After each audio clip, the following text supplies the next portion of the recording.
India गठबंधन से आम आदमी पार्टी के प्रत्याशी सुशील गुप्ता ने आज कैथल के कार्यालय में एक प्रेस वार्ता का आयोजन किया। भारतीय जनता पार्टी अपना आधार खो चुकी है, विशेष तौर पर जब से नवीन जिंदल को जबरदस्ती के तौर पर कुरुक्षेत्र लोकसभा का प्रत्याशी बनाया है। प्रधानमंत्री ने नवीन जिंदल को कोयला चोर कहा। अब कार्यकर्ता आसमान में हैं कि उसको सिपाही कैसे कहें, उस व्यक्ति को कोहिनूर कैसे कहें। बीजेपी को अपने कार्यकर्ताओं के विरोध का सामना करना पड़ रहा है। भाजपा अपने भ्रष्टाचार को छुपाने के लिए ही केजरीवाल की गिरफ्तारी की गई है, ताकि चुनाव प्रचार से उनको रोका जा सके। भारतीय जनता पार्टी 400 का नारा देती है और प्रत्याशी उधार खिलाती है। पूरे भारत में भारतीय जनता पार्टी के जीतने वाले सांसदों की संख्या केवल 2 अंकों में होगी, 3 अंकों की नहीं होने वाली है। पत्रकार से बात करते हुए सुशील गुप्ता ने कहा कि भारतीय जनता पार्टी अपना आधार खो चुकी है, विशेष तौर पर जब से नवीन जिंदल को जबरदस्ती के तौर पर कुरुक्षेत्र लोकसभा का प्रत्याशी बनाया है। मैं गांव का दौरा किया है, गांव में बोर्ड लगे हैं कि बीजेपी वालों का इस गांव में आना मना है, और आपके सामने उदाहरण है कि कल कलायत में इनके खिलाफ विरोध भी हुआ था, क्योंकि पहले भारत के प्रधानमंत्री ने नवीन जिंदल को कोयला चोर कहा। अब कार्यकर्ता असमंजस में हैं कि उसको सिपाही कैसे कहें, उस व्यक्ति को कोहिनूर कैसे कहें जिस व्यक्ति के लिए प्रधानमंत्री ने लुटेरा जैसा शब्द इस्तेमाल किया, जिस व्यक्ति को कोयला का किपिंग कहा जाता है। आज भारतीय जनता पार्टी उसे अपना सिपाही बता रही है। आज बीजेपी के कार्यकर्ताओं में अंदरूनी विद्रोह की स्थिति बन गई है। अब नवीन जिंदल की मीटिंग का बीजेपी के कार्यकर्ता बॉयकॉट कर रहे हैं। वो कह रहे हैं कि हम किस मुंह से गली गली में जाकर नवीन जिंदल की तारीफ करें। आज स्थिति ये है कि बीजेपी को अपने कार्यकर्ताओं के विरोध का सामना करना पड़ रहा है। कल आप लोगों ने ये देखा भी है, लोग अब समझ चुके हैं, भाजपा अब एक्सपोज हो चुकी है। भारतीय जनता पार्टी पहले चोरों की, लुटेरों की एक लिस्ट बनाती है, फिर ईडी और सीबीआई को भेजती है, इलेक्टोरल बॉन्ड से चंदा उगाई का काम करती है, फिर उनको सरकारी ठेके दिलवाए जाते हैं और फिर सही समय पर उनका इस्तेमाल किया जाता है। आज स्थिति ये है कि जो उनके काम को मना कर देता है उसे जेल में डाल दिया जाता है। स्थिति पूरे देश की है और यही पैटर्न पूरे देश में इन्होंने चला रखा है, जो अब एक्सपोज हो चुका है। नवीन जिंदल की यहाँ से जमानत जब्त होने वाली है, क्योंकि नवीन जिंदल का हर गांव में पूरा विरोध है। शहर में भी भारतीय जनता पार्टी के कार्यकर्ता भी इनका विरोध कर रहे हैं। नवीन जिंदल के कोयले पर बयान की वो पाक साफ है, इसलिए उन पर कार्रवाई नहीं हुई है। इस पर अपनी प्रतिक्रिया देते हुए सुशील गुप्ता ने कहा कि अगर ऐसा है तो वो बयान दे, प्रधानमंत्री ने गलत बोला है। एक ऐसा डरा हुआ सांसद इस क्षेत्र को नहीं चाहिए जो अपनी सच्चाई नहीं बोल सकता। उन्हें बोलना चाहिए कि प्रधानमंत्री ने उन पर झूठे आरोप लगाए, केंद्रीय मंत्री ने उन पर झूठी एफआईआर दर्ज करवाई थी।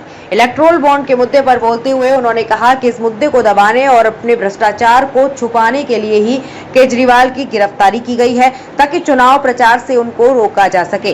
कांग्रेस के बैंक अकाउंट सील कर दिए गए, 2 मौजूदा मुख्यमंत्री को जेल के अंदर डाल दिया गया। यही स्थिति भारतीय जनता पार्टी की घबराहट को दिखाती है।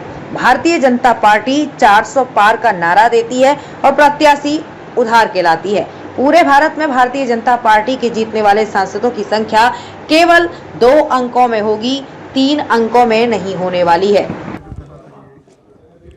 भारतीय जनता पार्टी आज अपना आधार खो चुकी है कुरुक्षेत्र लोकसभा सीट पे, विशेषकर जब से नवीन जिंदल जी को इन्होंने ज़बरदस्ती के तौर पे यहाँ पे लेकर आए हैं, तो गांव-गांव में बोर्ड लगे कि बीजेपी वालों को घुसना मना है, क्योंकि प्रधानमंत्री जी ने पहले इनको कोयला चोर कहा। अब बीजेपी के कार्यकर्ता बोलते हैं कि पहले कोयला चोर हम इसको गली गली में कहते रहे, अब इसको कोहिनूर कैसे बनाएं, पहले हम चोर कहते रहे, अब सिपाही कैसे बनाएं।